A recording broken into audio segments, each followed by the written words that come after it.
નમસ્કાર દર્શક મિત્રો, તમે જોડા છો સાયકલ પ્રયોગ સંચાલિત ઝટપટ ન્યૂઝ અને નવસારી ટાઈમ. દિવસભરની ઘટનાઓથી અવગત કરાવતા બુલેટિન ઝટપટમાં જુઓ આજના સમાચાર. ફાઉન્ડેશન દ્વારા ચલાવવામાં આવતી પહેલી રોટી ગાયની અભિયાનને હવે મહારાષ્ટ્રમાં પણ શરૂ કરવામાં આવશે. નવસારી જિલ્લા ભાજપના પ્રમુખ ભુરાલાલ શાહની પુત્રી પ્રીતિ દ્વારા પ્રીત ફાઉન્ડેશન બનાવી પહેલી રોટી ગાયનું ના નામે એક અભિયાન શરૂ કરવામાં આવ્યો છે, જે અંતર્ગત વિવિધ શાળાના બાળકોને પહેલી રોટી ગાય માટે કાઢવા માટે અપીલ કરવામાં આવી છે અને આવી રોટલી ભેગી કરીને ગૌશાળાઓ અથવા તો ગાયોને ખવડાવવામાં આવે છે. ત્યારે આ અભિયાન 3 રાજ્યોમાં 130 શાળામાં લગભગ 1.5 લાખ બાળકો સાથે જોડાયેલું છે અને આ બાળકો દ્વારા આ ફાઉન્ડેશન અંતર્ગત પહેલી રોટલી ગાયના નામે વિવિધ રોટલીઓ ગાયોને આપવાનું ખૂબ સુંદર કાર્યવાહી કરવામાં આવેલી છે. ત્યારે હવે આ અભિયાન મહારાષ્ટ્રમાં પણ શરૂ કરવામાં આવશે. નવસારીની વિદ્યાકુંજ સ્કૂલના પ્રાઇમરી વિભાગના મુખ્ય શિક્ષિકા નાગિનબેનની દેસાઈએ જણાવ્યું હતું કે નવસારીની વિદ્યાકુંજ શાળામાં દર ગુરુવારે એક રોટલી ગાયને ખવડાવવા માટે આપવામાં આવે છે અને આ સંસ્કૃતિ સાથે જોડાયેલી વાત છે.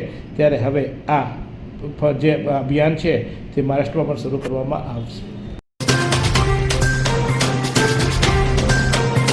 ચેક રિટર્ન કેસમાં નવસારીના એક આરોપીને 1 વર્ષની સાદી સજા અને 7 લાખ રૂપિયાનું વળતર ચૂકવવાનો કોર્ટે હુકમ કર્યો છે. નવસારીની જ્યુડિશિયલ મેજિસ્ટ્રેટ ફર્સ્ટ ક્લાસની કોર્ટમાં ચેક રિટર્નનો એક કેસ ફરિયાદી ભરતભાઈ દેવાભાઈ ભરવાડે તેમના એડવોકેટ વિજય નાયક, જીતેન્દ્ર રાજપૂત અને અમૂલ પાન પાટીલ મારફતે દાખલ કર્યો હતો. આ કેસમાં બંને પક્ષની દલીલ સાંભળ્યા બાદ આરોપી રાજેન્દ્ર કુમાર જગદીશભાઈ કહારને કોર્ટ દ્વારા 1 વર્ષની સજા અને 7 લાખ રૂપિયાનું વળતર ચૂકવવાનો હુકમ કર્યો હતો. આ હુકમ બાદ કોર્ટમાં ફફડાટ ફેરી જવા પામ્યો હતો. ત્યારે ચેક રિટર્નના કેસમાં આ આરોપીને અત્યારે સજા ફરમાવવામાં આવી છે.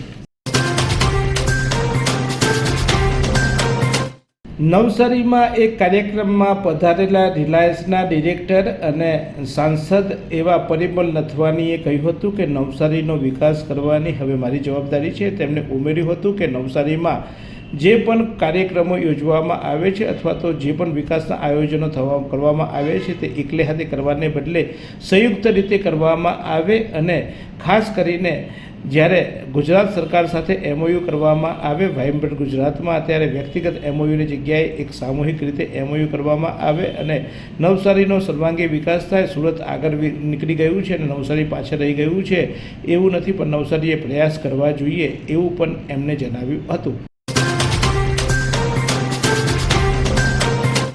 નવસારી મેનેજમેન્ટ એસોસિએશન દ્વારા બિઝનેસ લીડરશિપ એવોર્ડ અંતર્ગત મહેન્દ્ર બ્રધર્સને આજે એવોર્ડ આપવામાં આવ્યો હતો. આ પ્રસંગે રાજ્યસભાના સાંસદ અને રિલાયન્સના સર્વેસર્વા ગણાતા પરિમલ નથવાની વિશેષ ઉપસ્થિત રહ્યા હતા. ધારાસભ્ય રાકેશ દેસાઈ અને મેયર અશોક ધોળાજીયા તથા જિલ્લા ભાજપ પ્રમુખ ભુરાલાલ શાહની ઉપસ્થિતિમાં મહેન્દ્ર બ્રધર્સના મિલન પરીખને આ એવોર્ડ એનાયત કરવામાં આવ્યો હતો. આ પ્રસંગે અનેક મહાનુભાવો ઉપસ્થિત રહ્યા હતા. જિલ્લાના ઉદ્યોગપતિઓ, વિવિધ સામાજિક સંસ્થાના હોદ્દેદારો અને અનેક વિવિધ મહાનુભાવો પણ ઉપસ્થિત રહ્યા હતા. ત્યારે NMA દ્વારા આ 6ઠ્ઠો એવોર્ડ એનાયત કરવામાં આવ્યો હતો.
નવસારી એલસીબીની ટીમે બાતમીને આધારે દારૂ લઈને જતી એક એસએક્સ કારને અટકાવી હતી અને કારમાં સવાર એક વ્યક્તિને ઝડપી પાડ્યો હતો, જ્યારે 3 વ્યક્તિઓને વોન્ટેડ જાહેર કરવામાં આવ્યા છે. કુલ 5,59,000નો મુદ્દામાલ જપ્તી કરવામાં આવ્યો છે.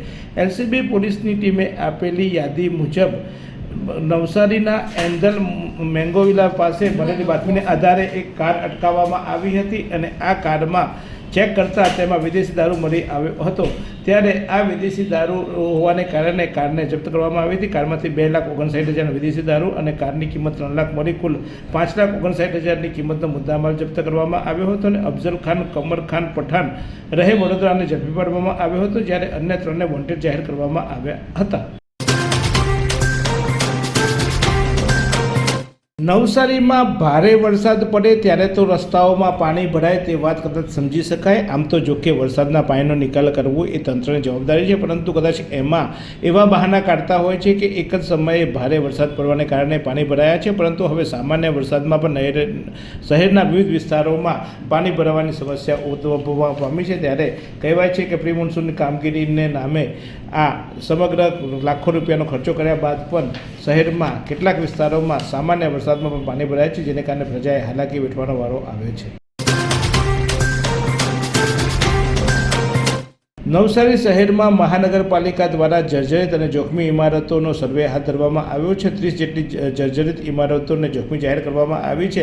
અતિ જોખમી ઇમારતો પર બ્લુ બોર્ડ લગાડવામાં આવ્યા છે અને દુર્ઘટના થાય તો માલિકની જવાબદારી નિશ્ચિત કરવામાં આવી છે. લગભગ 158 જેટલી મિલકતો ભયજનક જાહેર કરવામાં આવી છે.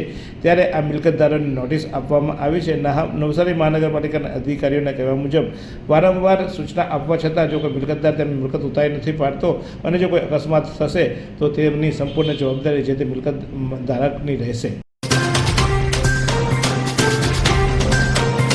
જલાલપોર તાલુકાના એરિફ ગામેથી દીપડો પકડાયો. નવસારીના જલાલપોર ગામે છેલ્લા કેટલાક દિવસથી દીપડો દેખાયો હતો. 3 દિવસ પહેલાં પણ દીપડો આ વિસ્તારમાં જોવા મળ્યો હતો અને સ્થાનિકોએ આ દીપડો જોતા જ ભયનો માહોલ ફેલાવા પામ્યો હતો. વન વિભાગે આ દીપડાને પકડવા માટે પાંજરું મૂકવામાં આવ્યું હતું, જેમાં આજે વહેલી સવારે દીપડો પાંજરે પુરાયો હતો. દીપડો પાંજરે પુરાતા જ શહેરના લોકોએ હાશકારની લાગણી અનુભવી હતી.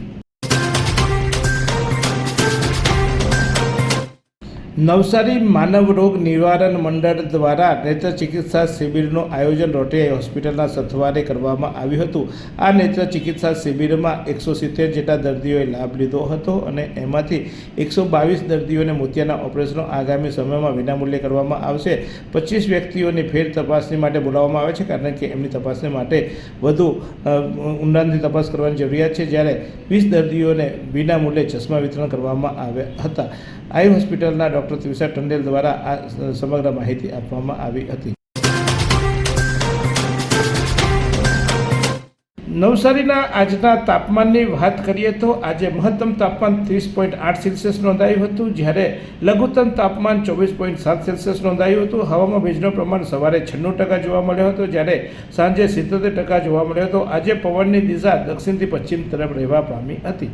આ સુંદર સૃષ્ટિને નિહાળવા માટે હજારો લોકો પાસે દ્રષ્ટિ નથી અને એ ત્યારે જ શક્ય બને જ્યારે કોઈ ચક્ષુદાન કરે. તો તમારા સ્વજનો સાથે મળી એક સુનિશ્ચય લઈએ, ચક્ષુદાનને પરિવારની પરંપરા બનાવીએ. વિઝિટ સંત પુનિત ચક્ષુ bank, Rotary eye institute Navsari. Call 7069006329.